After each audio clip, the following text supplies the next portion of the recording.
Hey everyone, ever wake up at 3 a.m. and realize you're mentally planned out a year's worth of disasters before your morning coffee?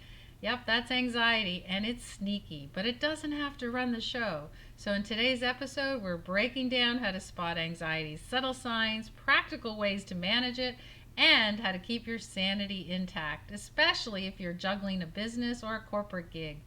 You ready to give your worry brain a rest? Well, stick around because the Sunday Spark is right here. Hey there, welcome to the Sunday Spark, where we ditch those Sunday scaries and ignite some serious inspiration before the work week. I'm Faye Chappell, your semi-sassy guide and the founder of the Regeneration Company, and I'm here to help you crush burnout, brainstorm big ideas, and remember that success should actually feel good. So grab your coffee, strap in, and let's spark some insight. Well, welcome back to today's Sunday Spark. I'm your host, Faye Chappell, and I'm here with your weekly dose of motivation, real talk, and hopefully a lot fewer 3 a.m. worry sessions. Today we're talking about a big A word, and that's anxiety. So if you're an entrepreneur, a corporate maven, or just a human dealing with life's daily curveballs, anxiety has a way of sneaking up on you, and hard.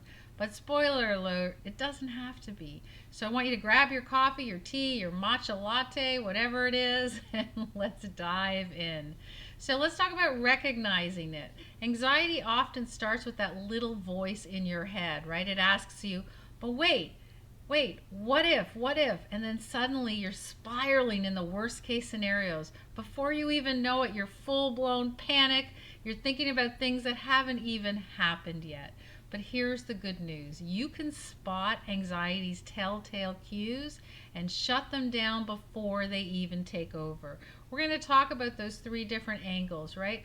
We're going to talk about it from an entrepreneur, from corporate folks, and of course for life in general. Because no matter what your title, anxiety can strike anywhere. So let's start with entrepreneurs. If you're the CEO or the CFO, or your social media manager of your brand, you know that hustle can be real. But here's a reality check. Here's a reality check for you. Late night stress and endless to-do lists aren't just badges of honor. They're accelerants for anxiety. Do you understand that? They're accelerants for anxiety. So I want you to try this. I want you to try something that's called a brain dump and a delegation. So at the end of each day, write down every single task that's swirling around in your head, and you circle those tasks that only you can handle, and then you delegate or automate the rest. It's that simple. I want you to also try about set off hours. If you reply to client emails at midnight, guess what? You're training your clients to expect that. So I want you to give yourself a digital cutoff time and let your brain rest.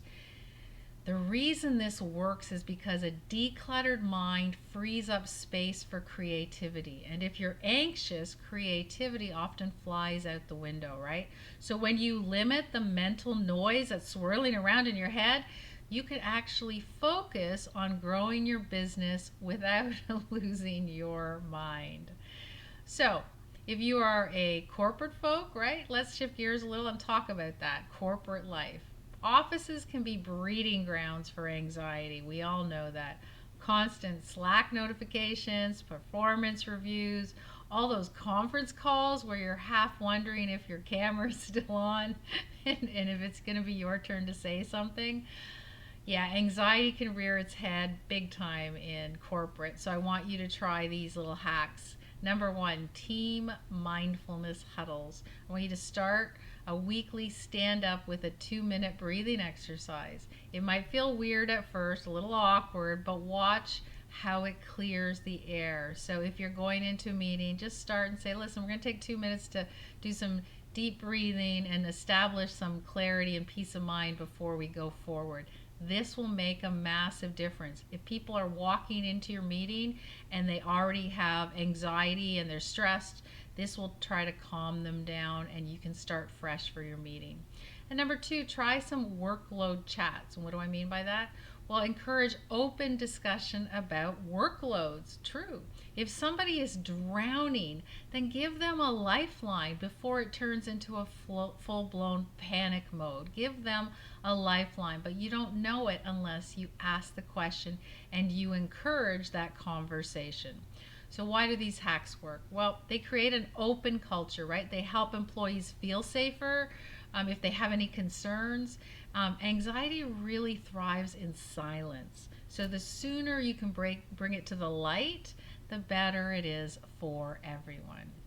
And then number three on the segments is life and personal development, right? Let's zoom out a little. Anxiety hits you at home, in your car, or even in the middle of making dinner. You don't have to be an entrepreneur or corporate guru to feel that all familiar sense of dread, right? It can happen to anyone at any time. So, whenever you're feeling anxious, whether you're at work or at the office, you might be taking your kids to hockey or a baseball game. Wherever you feel anxious, I want you to try this. I want you to do a 5-minute body scan. If you can lie down, cool. If you can't, sit comfortably. Close your eyes and mentally scan each part of your body, acknowledging any tension you have and then breathing it out. So I like to visualize breathing in fresh air, clean energy, and as I breathe out, I'm pushing away all that tension, that anxiety, and that stress. I'm taking it out of my body. And then the number two, the other one you can try is that tiny gratitude ritual. So at night, just write down 3 small wins that you can be thankful for the day, right? Just 3 small things. It shifts your focus from what if to what is. So what did I do that was great today? What did I accomplish? What did I learn? What am I proud of that I went this way and not the other? This works because when you're consciously directing your thoughts to gratitude and presence, you stop feeding that anxious what if spiral, right? Trust me, your future self will thank you. What if is my 2 least favorite words in the entire vocabulary. I don't like those words at all. So, speaking of which, if you are interested in digging a little deeper on this, you can also join our Sunday morning 7 a.m. club, because here's what we do.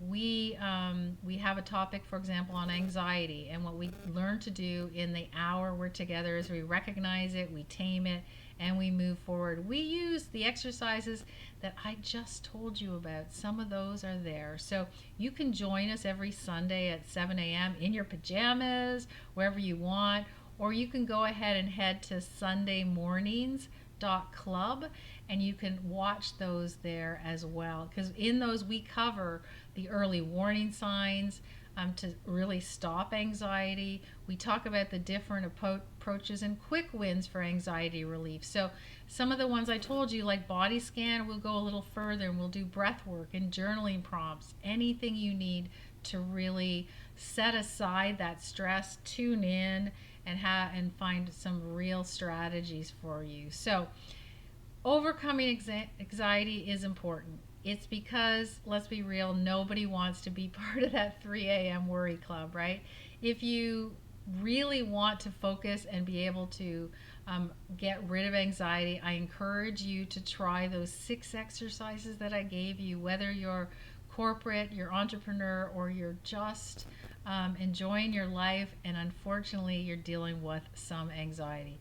This will help you. And if you loved what you heard and you know that you can help others, then please subscribe, share this episode with a friend who needs it, and leave a quick review. It seriously helps more people discover these conversations. And again, if you're craving a deeper dive or personalized support, just reach out to me at faithchapel.com. I'd be happy to help you achieve something that you can map out as a plan to kick literally anxiety to the curb. So thanks so much for tuning in. Next Sunday, we'll join us again for the Sunday Spark. You can also read this on LinkedIn in our Sunday Spark newsletter. If you prefer reading, that's cool. Go ahead and do it. Anxiety might knock on your door, but you get to decide if it gets an invite in. So, you've been listening to the Sunday Morning Spark. I'm Faye Chappell. Here's to reclaiming calm, crushing your goals, and sipping that coffee without a side of worry. We'll see you next Sunday. Well, you've just had your Sunday Spark. How's that for a power-packed start to the week? If you're ready for more tips, laughs, and let's get real moments, be sure to subscribe and share this podcast with all of your friends and your crew. Got questions, insights, or just want to say hey? Well, head over to my website, faychappell.com, or any of the social media feeds, and I will be with you there. Until next time, keep that spark alive, and remember, your best life doesn't just happen. You have to create it.